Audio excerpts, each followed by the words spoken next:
Eh bien, WakaTP les amis, c'est Dark Magicar, je suis très heureux de vous retrouver. Je ne sais pas quand aura lieu la vidéo, j'allais vous dire en ce début de semaine ou en cette fin de semaine, mais je préfère pas me mouiller puisque je ne sais pas quand est-ce que je vais diffuser cette vidéo. Je suis ravi de vous retrouver, le rythme est un petit peu retombé comme un flanc en ce début d'année sur la chaîne YouTube. Je suis ravi que vous continuiez à me suivre aussi assidûment les amis, et je vais vous concocter une petite vidéo des familles qui va vous faire plaisir je pense, puisqu'il s'agit de mon top 10 de mes films préférés de tous les temps, donc tout univers et toute époque confondue on va dire. C'est une vidéo qui m'a été demandée notamment par Sarah Voussoul, je vous invite d'ailleurs à aller faire un petit tour sur sa chaîne que j'afficherai juste en haut de votre écran ici, l'indice en bas de chez vous, comme dans Question pour le champion. Ah oui, on embrasse le Poitou, on embrasse la Charente, on embrasse les dom-toms. C'est parti les amis, top générique, top à la vachette, à tout de suite.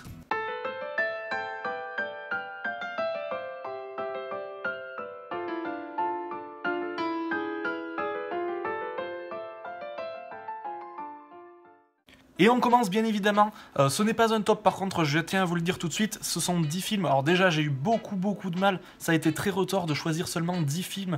Voilà, c'est ultra difficile, donc ce ne sera pas un top, ça sera mes 10 films favoris, j'ai essayé de diversifier le plus possible, etc. Mais il n'y a pas de classement, le premier n'est pas forcément meilleur ni moins bon que celui que je citerai en dernier. Et je commence tout de suite avec les mentions honorables et les films qui ne figureront pas dans ce top.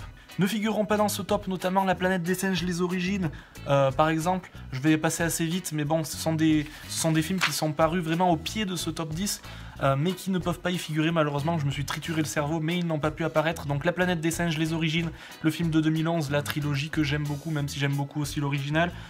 Aussi les films certains films d'Hitchcock qui ne paraîtront pas dans cette liste et qui ont failli y être, comme Pas de printemps pour Marnie, ou Une femme disparaît, hein, un des premiers films parlants de notre cher Hitchcock. Qu'est-ce que j'ai dit encore? La Ligne verte qui ne paraît pas non plus là-dedans. Alors imaginez-vous qu'est-ce qu'il va y avoir dans ce top là. Suspense les amis. La La Land aussi qui a failli y paraître, qui aurait été le film le plus récent de ce top 10. Rain Man aussi a un gros coup de cœur qui ne paraît pas dans le top 10 non plus. Et enfin Les Oiseaux, le célèbre chef-d'œuvre d'Hitchcock qui ne paraît pas non plus dans ce top. Donc les amis, imaginez-vous qu'est-ce qui va apparaître dans ce top, que l'on va commencer tout de suite. On commence tout de suite avec une légende du film thriller, drame horrifique, un petit peu épouvante plutôt on va dire, et très bizarroïde. Il s'agit bien sûr de l'OVNI de Stanley Kubrick, qui n'est autre que Shining avec le fameux Jack Nicholson, sorti en 1975. Je ne vais pas m'attarder sur chaque film les amis. Voilà, le Shining est un incontournable on va dire. Je vous le conseille vivement si vous ne l'avez pas encore vu, même si vous n'êtes pas fan d'épouvante et d'horreur, même si c'est pas vraiment un film d'horreur, c'est un film un petit peu de bizarrerie. Donc voilà, le Shining. On continue les amis avec toute autre chose, j'ai essayé de bien diversifier pour vous faire voir un petit peu mes goûts vraiment éclectiques. Il s'agit d'un film sorti en 1998 et qui était très novateur et très en avance sur son temps, avec le fameux Jim Carrey. Vous aurez compris que je parle de la comédie dramatique, mais très profonde, The Truman Show. Vraiment un film à voir et à posséder dans toutes les ludothèques de collectionneurs. Donc un film vraiment qui critique la société actuelle et qui était en avance, puisqu'en 1998 on n'avait pas encore toute cette télé-réalité, etc. Mais on pouvait déjà voir dans ce film les dérives poussées à leur maximum et vraiment à leur paroxysme, on va dire, de cette société moderne. Je vous conseille vraiment ce Truman Show. Ensuite on continue avec The Film qui était obligé de paraître là-dedans. S'il y avait un top, ça serait évidemment le top 1. Je ne vais pas être original, il s'agit bien évidemment d'un opus de Walt Disney sorti en 1994 ou 1993, j'ai un petit trou mais je crois que c'est 94. Il s'agit bien sûr du légendaire Roi Lion que je ne présenterai pas, je ne m'attarderai pas dessus, c'est mon film favori de tous les temps, vous le savez. On passe tout de suite à la suite. S'il devait y avoir un film moderne qui est vraiment mon film favori, je pense, hors film d'animation, donc hors Roi Lion, vous le connaissez, je vous bassine avec ça éternellement et je vous oblige à aller le voir dès la fin de cette vidéo. Il s'agit du drame, vraiment du drame très choquant, très poignant et très agressif dans sa façon de voir les choses. Il s'agit du film belge, du film flamand belge, Alabama Monroe, donc sorti en 2012.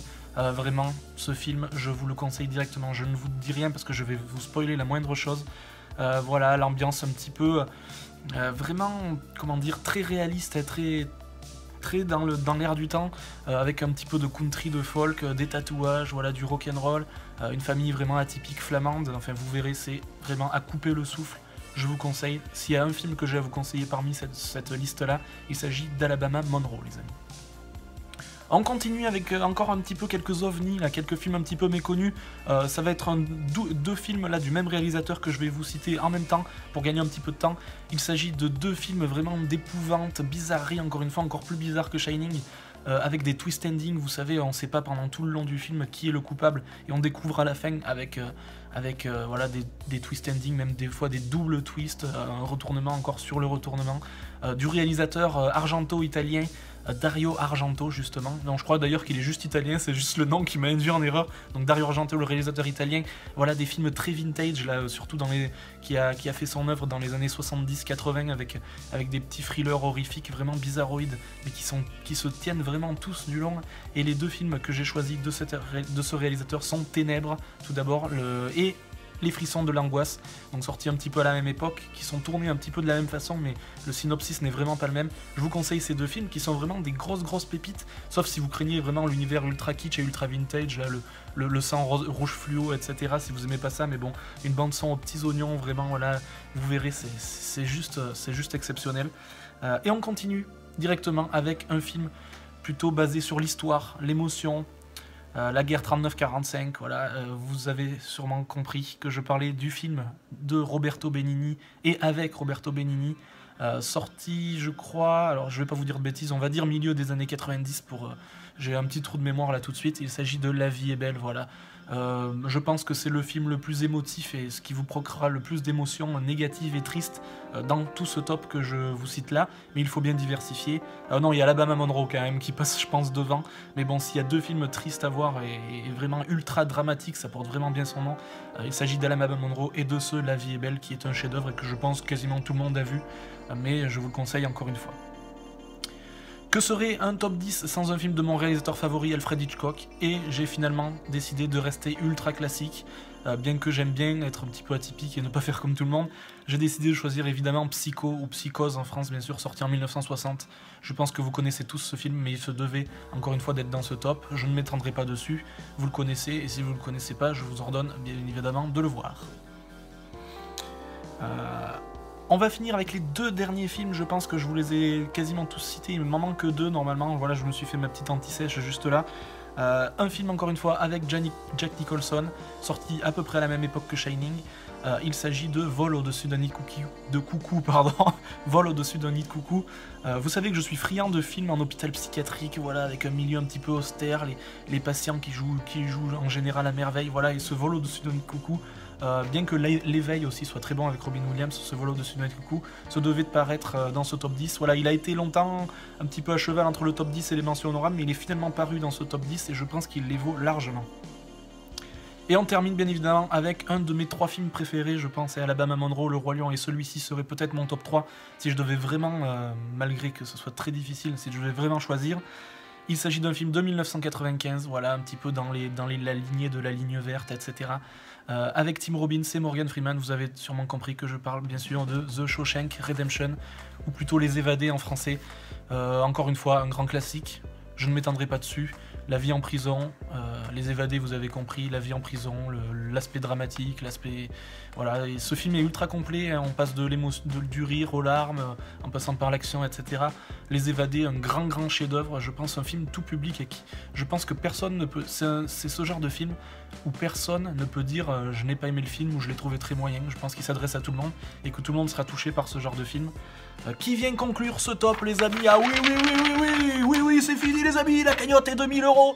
J'ai fini cette vidéo, je suis en train de craquer mon slip les amis, n'hésitez pas à me laisser le petit pouce rouge ou le petit pouce bleu si ce top vous a plu, me dire ce que vous pensez aussi de ce top, de cette vidéo, de la qualité générale de cette vidéo, et surtout me donner des films qui paraîtraient vous dans votre top 10, même si c'est un exercice ultra difficile et ultra complexe je trouve à mon avis.